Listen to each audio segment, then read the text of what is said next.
Salut tout le monde, c'est Saphir, bienvenue sur Saphir Plus pour plus de Saphir. Alors aujourd'hui on va parler de plusieurs petits sujets. On va parler du fait que Zola il a perdu sa mère dans un accident de voiture. Europa Park qui prend feu comme ça, d'un coup, comme ça, on sait pas pourquoi. Bibi Rexha qui se reçoit un gros téléphone d'un fan dans sa tête. La SNCF qui tue un chat, littéralement.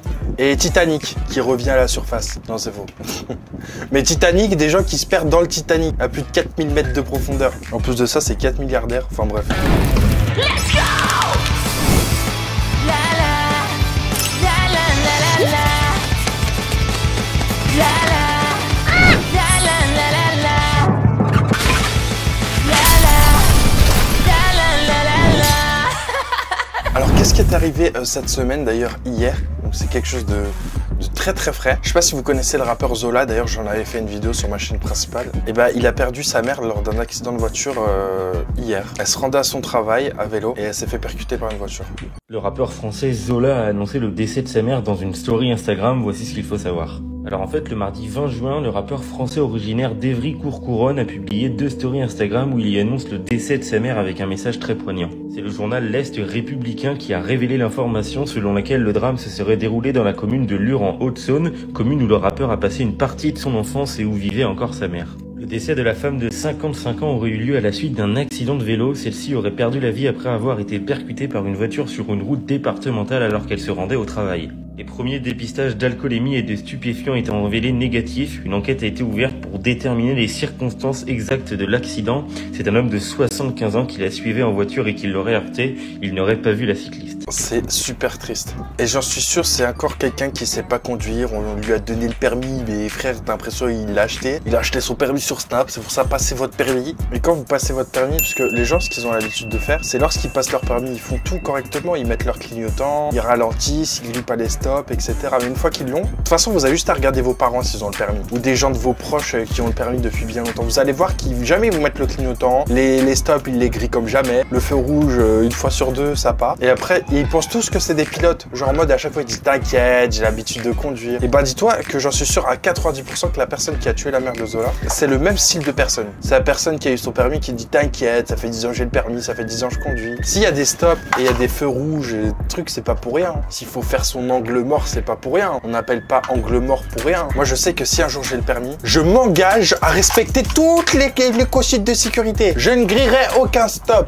D'ailleurs, je suis en train de capter, mais même mes potes, ils font des dingueries sur la route. Hein. Je vais les serboder. La prochaine fois, je monte dans vos voitures là. Un deck, je vais commencer à jouer l'inspecteur du permis de conduire. Hein. À tout moment, je vous le retire. La mère de Zola vient de mourir dans un accident, donc il décide d'annuler toutes ses dates. Non, ce n'est pas une blague. J'aimerais bien me réveiller de ce cauchemar. De ce qu'on sait, ce lundi, c'est à Lure en Haute-Saône que sa mère a été percutée en vélo par un automobiliste alors qu'elle se rendait à son lieu de travail. Et tout cela juste avant la fête de la musique. Il a d'ailleurs publié 2 stories sur Instagram à ce sujet. Dans la première, il dit: pourquoi ils t'ont prise toi maman? Pourquoi c'est pas moi qui suis au ciel? Maman, tu me laisses de très grandes responsabilités que je te promets d'assumer. Mais je suis fatigué d'être fatigué. Maman, j'ai qu'une envie, c'est d'être avec toi. Ton parfum et tes grains de beauté me manquent. Maman, je t'aime, je te l'ai dit 3 fois avant de me retourner. Pars en paix ma reine, ton nono qui t'aime. Un message plein d'émotions qui m'a empêché de retenir mes larmes. Et dans le deuxième, il dit: j'ai un trou dans le cœur qui se refermera pas maman. Le monde s'est arrêté de tourner pour moi. D'ailleurs, je suis pas le seul à avoir pleuré puisque la plupart des fans ont mis un commentaire comme quoi ils ont été attristés par ces stories. Par conséquent, Zola a décidé de prendre du recul sur sa carrière en annulant ses prochaines dates, notamment de festivals comme le Solid Days à Paris ou Eurockéenne de Belfort. Et c'est normal. De manière générale, les fans sont compréhensifs car des concerts on en a toute sa vie alors qu'une mère on en a qu'une pour toute sa vie. Certains rappeurs comme Gazo, Kalash lui ont envoyé de la force. Alors maintenant, je vous le demande, envoyez-lui un maximum de soutien par message, il en a besoin car... Et oui, il a annulé toutes ses dates d'ailleurs, il allait quand même performer dans de grands festivals, surtout que là c'est l'été et tout, donc vous vous rendez pas compte à quel point il perd énormément d'oseille. Et ce qui est bien sur Twitter, les gens, bah d'ailleurs c'est étonnant que ça soit sur Twitter, mais les gens l'ont plutôt bien pris, ils l'ont pas mal pris. En même temps, je vais te dire, enfin ta mère est morte d'un accident de voiture. C'est-à-dire que c'est même pas une mort naturelle, c'est une mort subite comme ça. C'est-à-dire la veille, tout allait bien, tu lui faisais des gros bisous, sa santé elle était nickel, elle avait le sourire, le lendemain t'es à ses obsèques. Enfin c'est une dinguerie. Hein. Comme quoi faut toujours, si vous avez vos proches, prenez-en. Soit profitez d'eux comme si demain ils étaient plus là. Parce qu'un jour, bah demain ils seront plus là. Et je pense que beaucoup d'entre nous on néglige ça.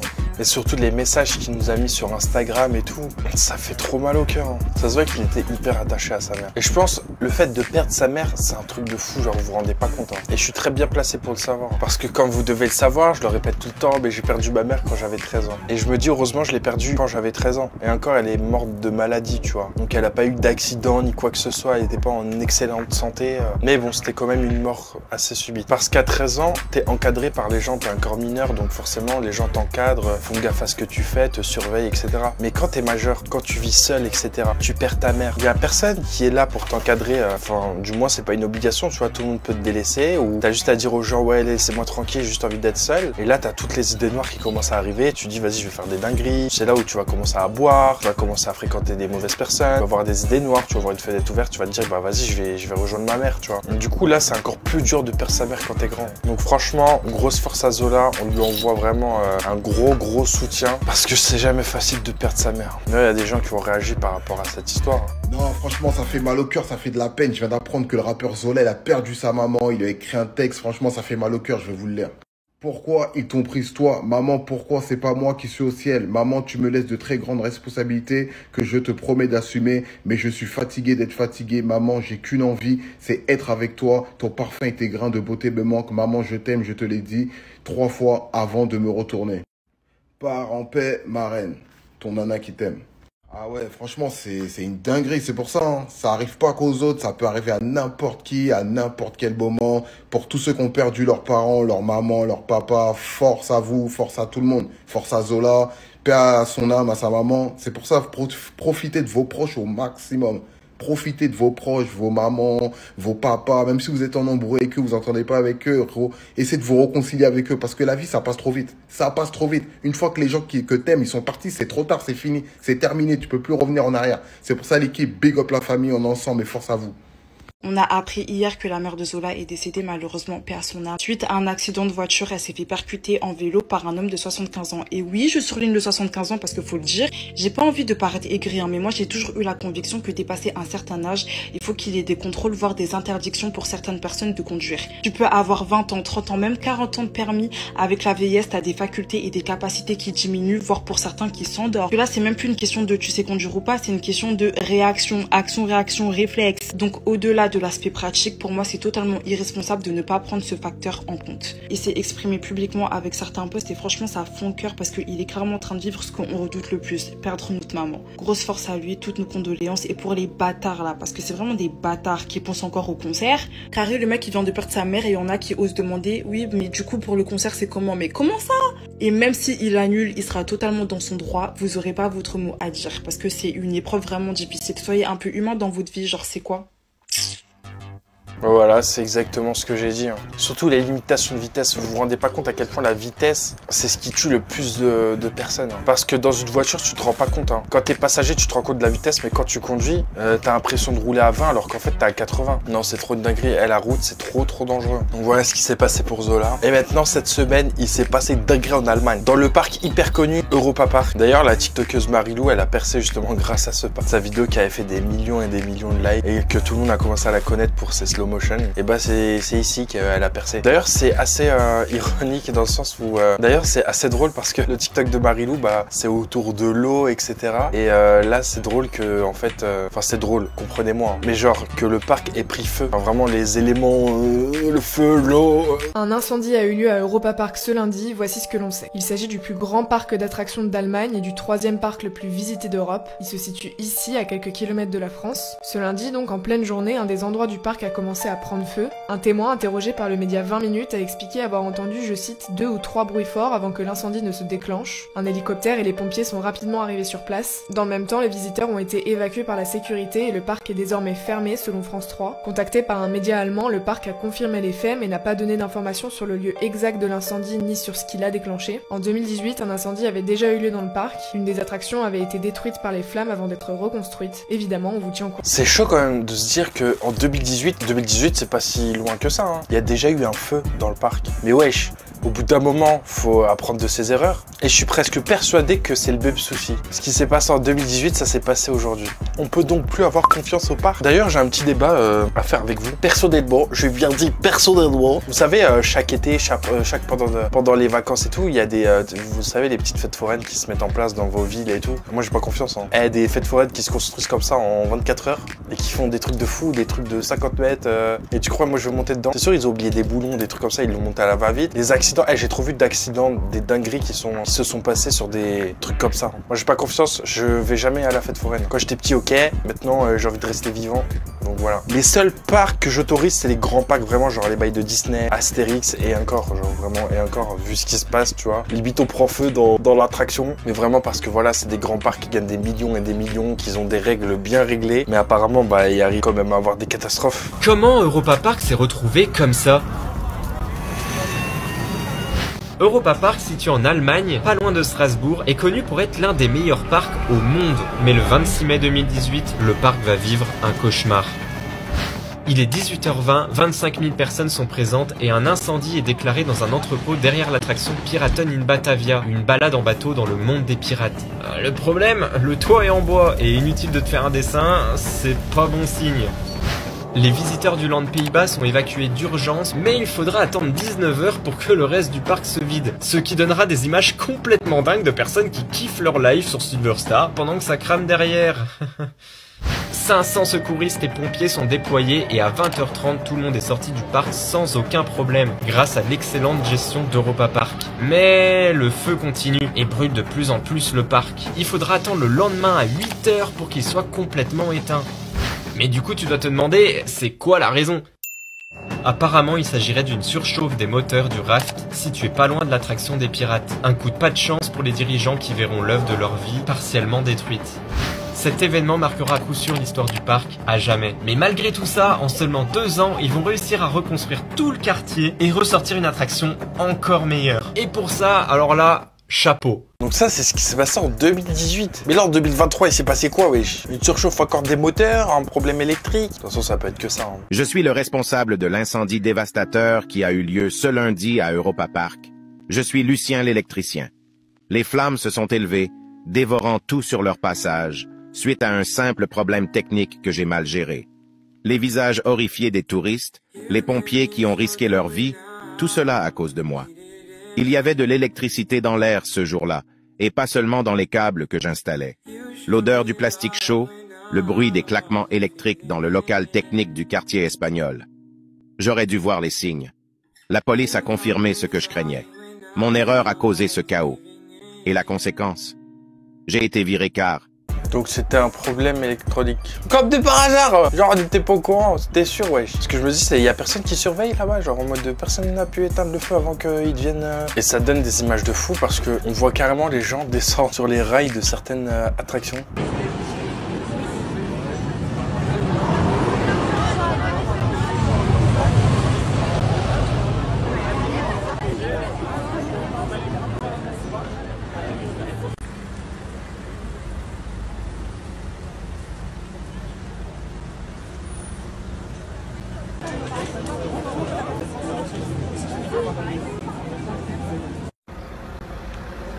Moi je bouge pas de l'attraction.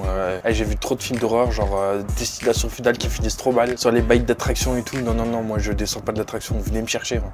Voilà ce qui s'est passé à Europa Park. Et d'ailleurs, n'hésitez pas à me dire en commentaire si vous kiffez les parcs d'attraction ou pas. Moi, comme je vous ai dit, je kiffe les parcs d'attraction style Disney et compagnie, les gros parcs bien sécures. Apparemment, c'est pas si sécure que ça. Par contre, les fêtes foraines, même pas en rêve. Hein.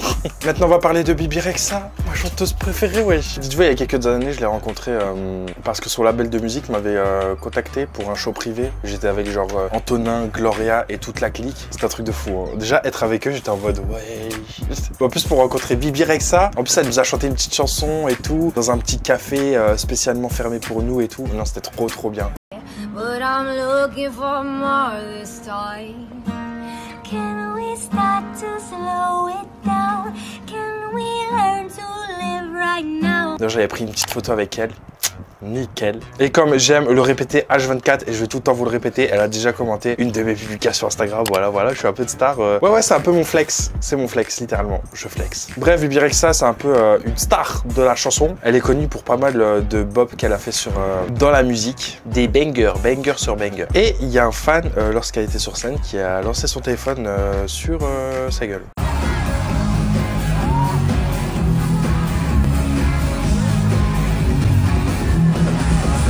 Déjà, June, à quel moment tu te dis il est bon de jeter un téléphone sur une célébrité, surtout que tu es censé être fan? Enfin, je sais pas, tu crois, elle va faire quoi avec le téléphone? Même si elle prend une photo avec, imaginons, nanana, nanani. Déjà, elle te le renvoie comment? On peut pas savoir c'est le téléphone à qui. En plus de ça, bah pas tu lui jettes à ses pieds, tu jetteras à ses pieds. Ok, d'accord, pourquoi pas. Tu lui as jeté sur la tête! Wesh, mais c'est dinguerie ça! La chanteuse Bébé Rexha, que vous connaissez sûrement pour cette musique, en feat avec David Guetta. Elle a dû arrêter un concert après s'être prise un téléphone en pleine tête par un fan qui a d'ailleurs été arrêté par la police. Pourtant, le concert se passait visiblement à merveille.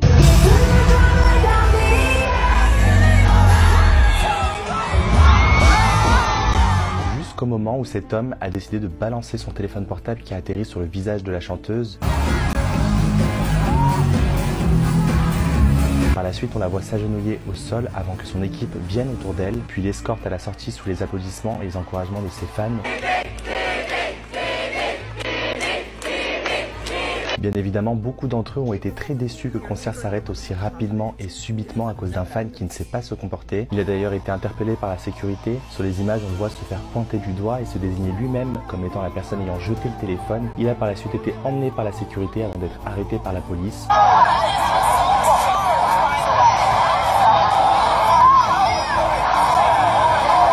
L'homme de 27 ans a été placé en garde à vue. La chanteuse, quant à elle, a souffert d'une déchirure de l'arcade sourcilière, lui nécessitant 3 points de suture. Elle a par la suite posté cette vidéo pour rassurer ses fans avec comme légende « Je vais bien les gars ».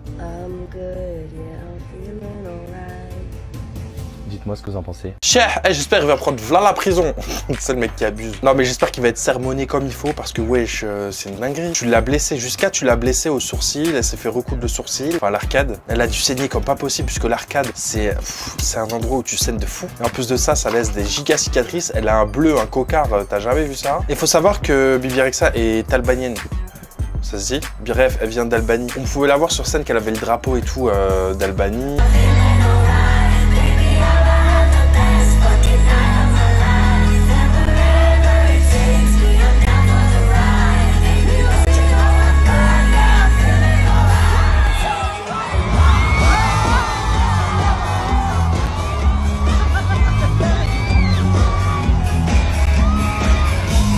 Et que lorsqu'elle a reçu le téléphone dans la tête, elle faisait le signe de l'aigle, qui est le signe de l'Albanie.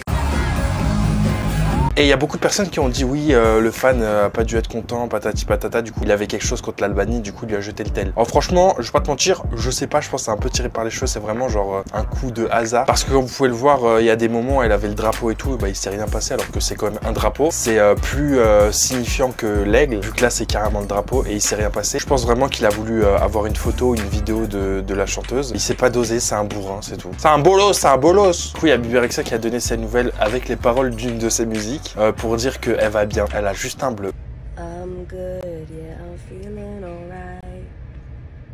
Non, c'est une dinguerie d'amocher une personne comme ça. Moi, au début, je pensais qu'elle avait pas grand chose, genre vraiment limite rien, tu vois. Mais là, wesh, point de suture, le bleu, là, il a doublé de volume. Carrément, elle se raballe maintenant en lunettes de soleil.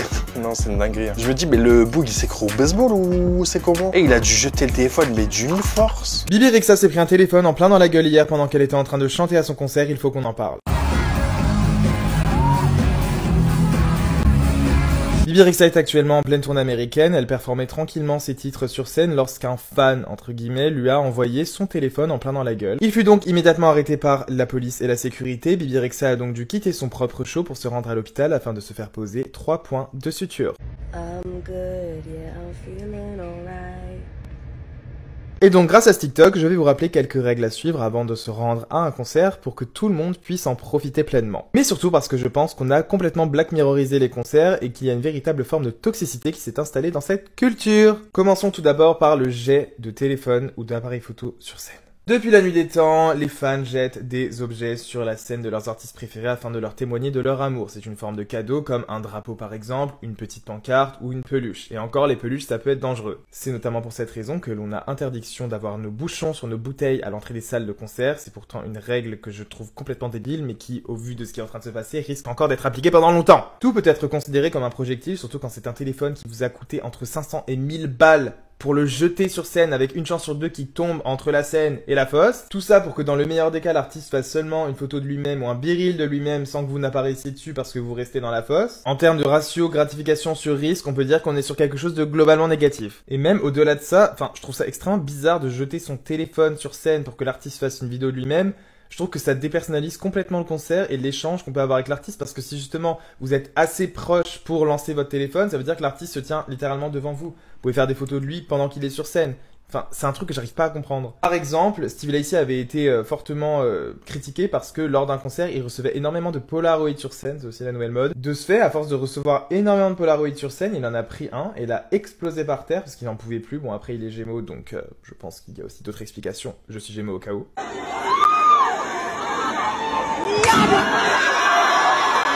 Tout ça pour vous rappeler que les artistes restent sur leur lieu de travail. Ok, ils sont en train de s'amuser, mais ils font leur travail. Est-ce que ça vous viendrait à l'idée de jeter un téléphone dans la gueule de la caissière de chez Lidl? Non. Et au risque de parler encore plus boomer et aigri, je voulais aussi parler des murs de téléphone lorsque les concerts commencent. Ça fait 1 an et demi que les concerts ont repris, je n'ai jamais vu ça à chaque fois que je suis dans la fosse, je ne vois même pas le début du concert, bon parce que déjà je fais 1m75, mais surtout parce que tout le monde est sur son téléphone pour filmer tout le début du concert, souvent le début. Mais du coup, on n'arrive à rien voir, et en plus de ça, personne n'arrive à vivre vraiment le début du concert, alors que pour moi, c'est le moment le plus limite intense quand les lumières s'éteignent et que l'intro commence. Filmer l'entièreté des concerts ne vous y ramènera jamais, je suis bien placé pour en parler puisque ça fait partie de mon taf, je filme des vlogs entiers de concerts. Sauf que la petite astuce que je donnerais, c'est déjà quand c'est vraiment des concerts qui vous tiennent et que vous attendez vraiment depuis genre des années, généralement ce que je fais c'est que je ne filme absolument rien. Et vous vous laissez une petite marge pour faire 2-3 souvenirs et filmer des petites vidéos de vos moments préférés. Voilà. Bref, je suis grave dégoûté pour elle, ça se trouve elle va garder une trace sur son visage toute sa vie. Maintenant, on va parler de cruauté envers les animaux, parce qu'on va parler du chat dans le mixeur. Non, c'est faux, j'ai déjà fait une vidéo dessus, mais c'est encore l'histoire d'un chat. Et oui, malheureusement, les chats en ce moment, ils s'en prennent plein les plumes.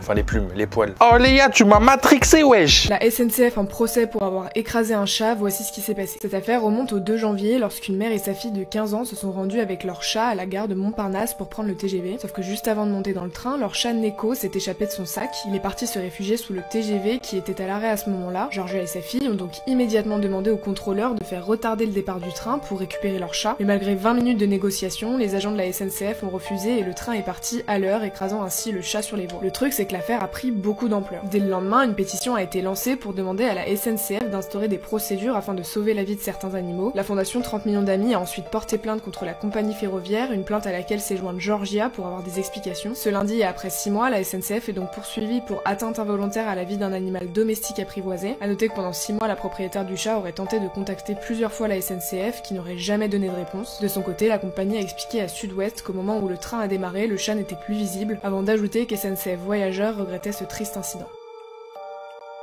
Bah alors SNCF, qu'est-ce qui vous arrive? C'est une dinguerie hein. T'es là, ton chat il est sous les rails, ton chat, chien, bref, ce que tu veux. Tu demandes à la SNCF de faire sortir quoi, d'arrêter le train, etc.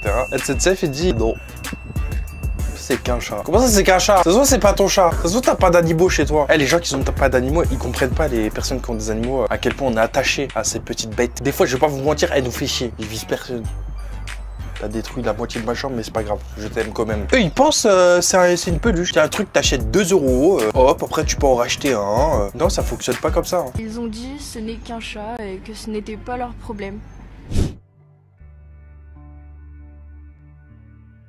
On était sur la voie du train. Notre chat s'est échappé de sa caisse. Son premier réflexe ça a été d'aller se cacher sous le train. J'ai interpellé plusieurs contrôleurs pour qu'ils puissent empêcher le départ du train, enfin le retarder le temps qu'on puisse récupérer notre chat.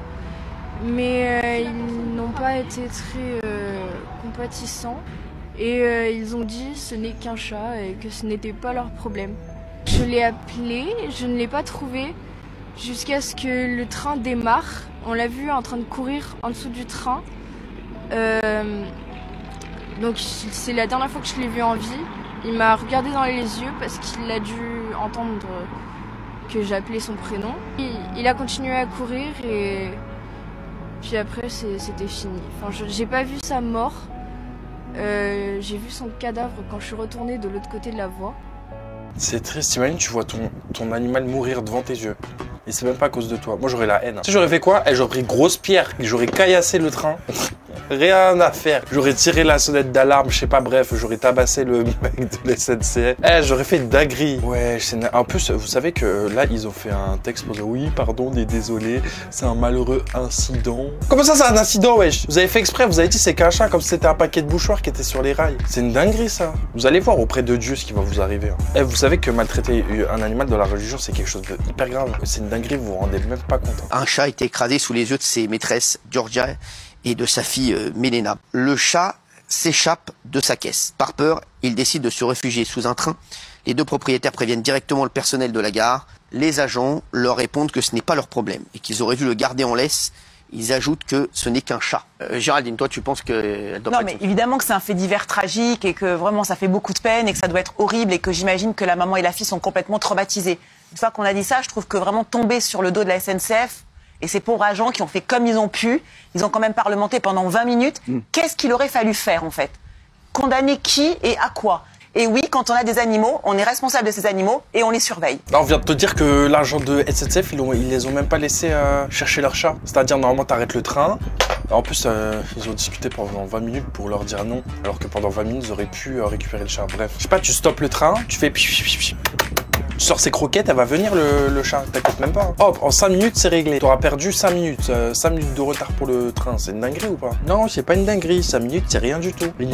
T'es responsable. Ouais, on est responsable. Oui, certes, il y a une certaine responsabilité des maîtres, mais comme tout, bah des fois tu peux pas être parfait, des fois tu peux... Il y a la vigilance, ça n'est pas tout le temps là. Comme si t'avais ton gosse, ça serait un gosse qui serait parti, t'aurais dit ah bah fallait être vigilant. Le train il doit partir à l'heure et paf t'écrases le gosse. Non, ça fonctionne pas comme ça. Je rigole parce que c'est tellement absurde, genre vraiment. Et ouais, c'est de la faute des agents. Parce que je suis désolé, un minimum d'humanité, tu récupères le chat, un chat ça se récupère en 2 en plus, tu ramènes de la bouffe, son maître et puis voilà quoi. Il y en a d'autres 15 ans qui vient de voir son chat broyé par un train de la SNCF et écoutez ce qu'ils disent sur TPMP. On va pas retarder un chien pour un train pour un chat, je suis désolé, il faut arrêter les conneries. C'est pas fini, écoutez-moi ça. On doit pas retarder le train, on avance sur le chat. Voilà. Oui, on coupe le chat en 2, a-t-il dit en loge. Il a dit, moi si j'ai un rendez-vous, si j'ai un rendez-vous 20 minutes après, qu'on ne retarde pas mon train, qu'on coupe le chat en 2.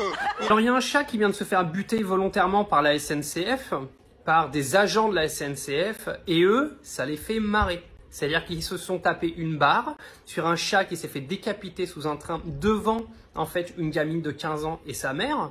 Et eux, ils se tapent des barres. Ça les fait rire, en fait. Et t'as Castaldi qui vient dire que juste parce qu'il faut pas qu'il arrive 15 minutes en retard à son rendez-vous, eh ben, il bute un chat, lui. C'est une télé-poubelle. Moi, je pense que ce genre de propos, en fait, qui sont tenus sur ce genre de plateau devraient être pénalement répréhensibles.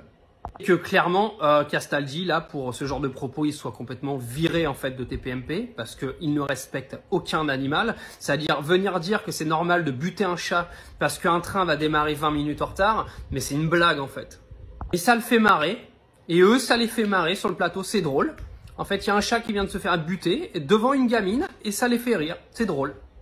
Après, je vais te dire, c'est TPMP, est-ce que ça choque quelqu'un? Bah non, on a l'habitude. Et c'est ça qui est triste, hein. C'est que ça nous choque même plus, tellement c'est devenu quelque chose de banal. C'est quelque chose qui a été banalisé. Alors que ça devrait choquer de fou les gens. Heureusement, ça choque quand même certaines personnes, parce que nous, on a un minimum d'humanité. Dites-moi ce que vous pensez de cette histoire en commentaire. J'aimerais bien savoir vos avis. Et maintenant, on va parler du Titanic. Ah, le Titanic.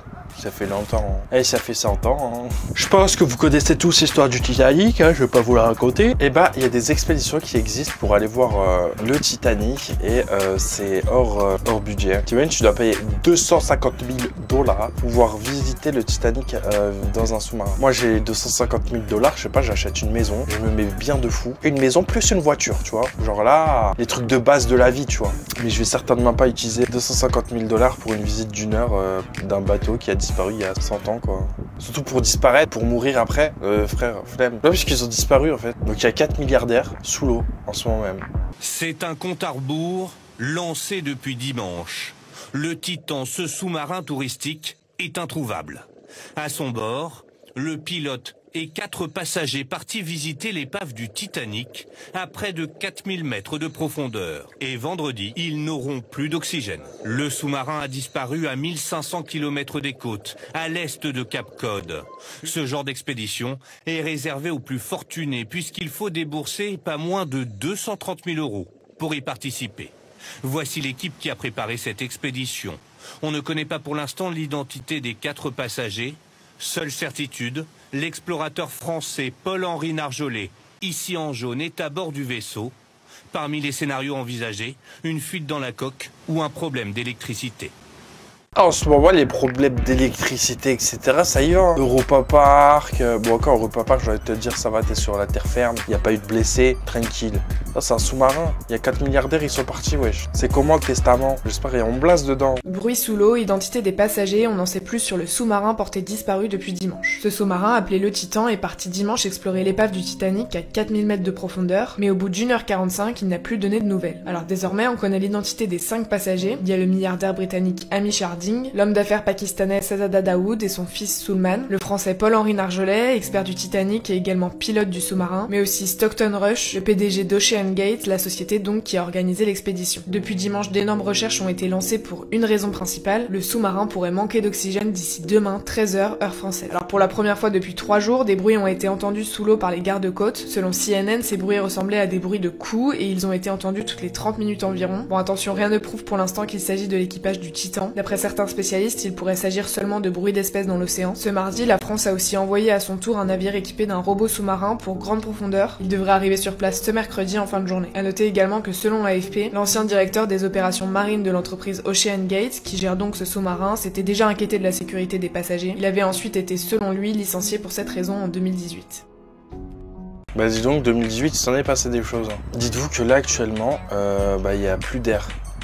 Donc ils sont potentiellement morts. J'arrive pas à me rendre compte que là, nous, on est en train de vivre notre best life. Et eux, ils sont peut-être morts. Enfin, en tout cas, il n'y a plus d'oxygène dans le sous-marin. Et on les a toujours pas retrouvés. Donc je pense que s'ils les retrouvent, ça sera des cadavres qui vont remonter. Du coup, il y a des gens qui ont commencé à réagir tellement c'était quelque chose déjà d'absurde de visiter le Titanic à 4000 mètres de profondeur quand même. Attends. Il y a un truc que je comprends pas là. Mais c'est quoi le concept? Donc là, il y a des mecs qui sont coincés sous l'eau. C'est une grosse dinguerie. Là, il y a un truc qu'il faut qu'on m'explique. Apparemment, il y a des gens, ils voulaient aller visiter le Titanic, ils sont coincés sous l'eau, ils sont perdus. Le signal, il est perdu, on sait pas où ils sont. Le pire, c'est qu'on peut pas aller les chercher. Je comprends pas, c'est quoi le concept? Tu vas aller visiter Titanic, 4000 mètres de profondeur. Vous allez dans des endroits où s'il y a un problème, on peut pas vous aider. C'est une grosse dinguerie. En plus, apparemment, le billet, c'était 200 000 €. 200 000 €. Je sais pas, ils sont combien? Apparemment, ils sont 5, 6, 7. Mais imaginez-vous la scène. Imaginez-vous la scène. Pourquoi aller dans des endroits où s'il y a un problème, on peut pas vous chercher? Juste pour aller visiter. C'est même pas pour aller sauver quelqu'un, pour aller apprendre. Pour visiter. Mais non, on fait comment? Non, mais explique-moi. How we do? On fait comment? 4000 mètres de profondeur, qui te cherche? Là, maintenant, les gens, ils sont là, oh, il te reste 10 heures, il te reste 13 heures, oh, tu peux... Mais c'est une grosse dinguerie. C'est une grosse dinguerie, en fait, ce qui se passe. Qui t'a envoyé là-bas? Qui t'a envoyé là-bas? Who envoyé you là-bas? C'est une grosse dinguerie. Dis-moi ce que t'en penses. Laisse ta message. Alors les gars, on a des nouvelles du Titanic. On a des nouvelles du sous-marin et malheureusement, c'est des mauvaises nouvelles. Voilà ce qui est arrivé au sous-marin, il a implosé et on a retrouvé ses débris à côté du Titanic.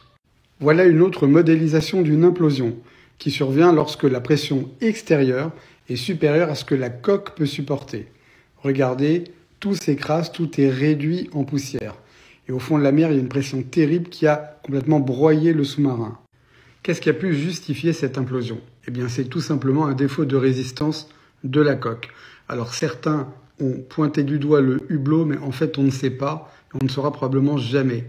En tout cas, la mort a été immédiate, ils ne se sont pas vus mourir, ils n'ont pas été asphyxiés, et c'est peut-être ça la satisfaction qui a attiré de cette terrible épreuve. Mais comment on a pu laisser descendre un sous-marin aussi loin, aussi profond, sans homologation? Et c'est bien là le problème. Alors oui, il était déjà descendu à moins 4000 mètres, mais c'est la répétition des descentes qui fragilisent la coque, un peu comme un pneu qui s'use et qui à la fin lâche. Enfin, quand j'entends certains journalistes qui disent « ils sont présumés morts », moins 4000 mètres, 2 degrés, pas d'oxygène, je pense que oui, ils sont morts et qu'ils reposent en paix. Pour moi, l'équipage du sous-marin Titan qui explore l'épave du Titanic est décédé depuis longtemps et je le regrette vraiment. Vous allez voir le caractère très exigu de ce sous-marin qui fait moins de 7 mètres de long pour un équipage de 4 personnes. Incroyable. Et vous allez voir le caractère très rudimentaire de cet engin. Il y a 2 micro-ordinateurs qui sont en fait la commande du sous-marin. Et surtout, ce qui permet de plonger et de remonter, c'est une simple manette de jeu. Moi, je n'y serais jamais allé. Je sais pas vous, mais moi, perso, jamais. Alors, la problématique, c'est bien sûr le manque d'oxygène, mais c'est aussi le fait de se retrouver confiné dans un endroit aussi petit, probablement dans le noir et sans chauffage. Imaginez-vous qu'au fond des mers, il fait même pas 2 degrés. Donc, ils doivent stresser, ils doivent frissonner. Tout ça, ça surconsomme de l'oxygène et ça fait qu'ils ont probablement déjà atteint les limites qui leur permettent de vivre. C'est triste, mais quelle expérience! Voilà, le sous-marin a été retrouvé entre guillemets parce que c'est vraiment que des pièces qui ont été retrouvées et apparemment il aurait implosé sous la mer dû à la pression de l'eau, etc.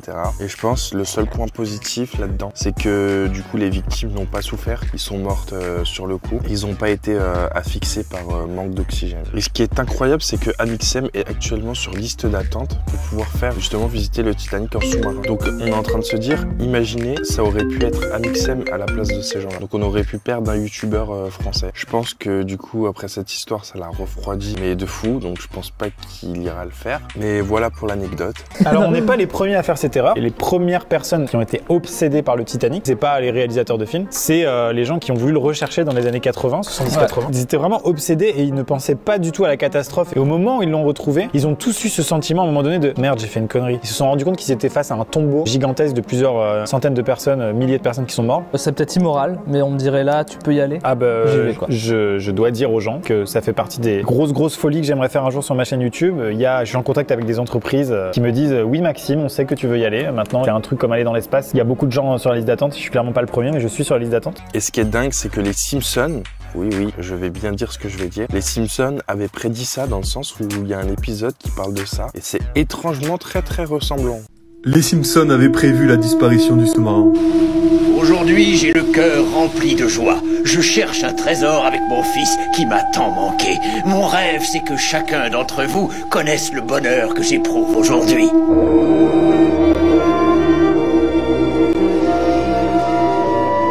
trouve dans ces profondeurs certaines des créatures les plus étonnantes qu'on puisse voir.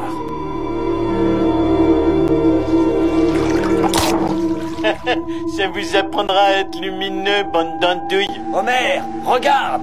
Le trésor de Piso Mojado.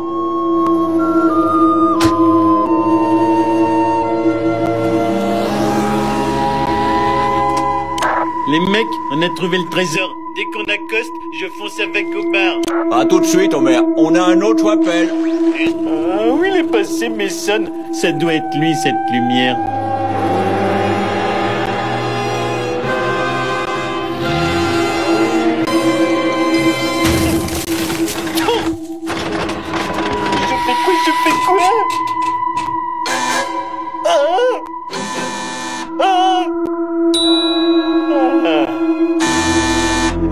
Et comme vous devez le savoir, j'ai fait un petit tour sur Twitter pour savoir qu'est-ce qu'ils en pensaient. Et bien entendu, Twitter, ils sont là que pour vanner. Je trouve ça un peu petit de vanner sur des personnes qui vont sans doute mourir ou qui sont morts. Enfin, on savait pas s'ils étaient actuellement morts ou pas. Même si ça peut être drôle, dans la moralité, c'est pas très drôle.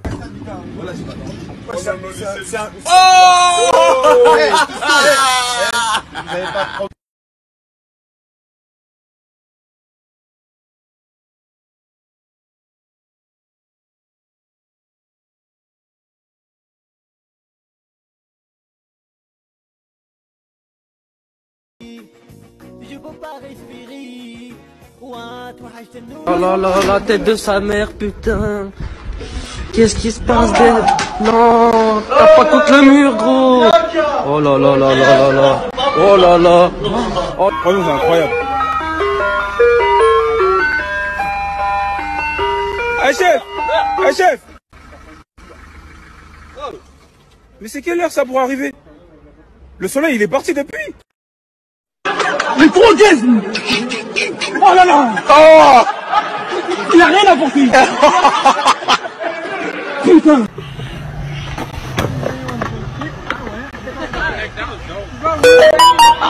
Open the door يا عفريت يا مق.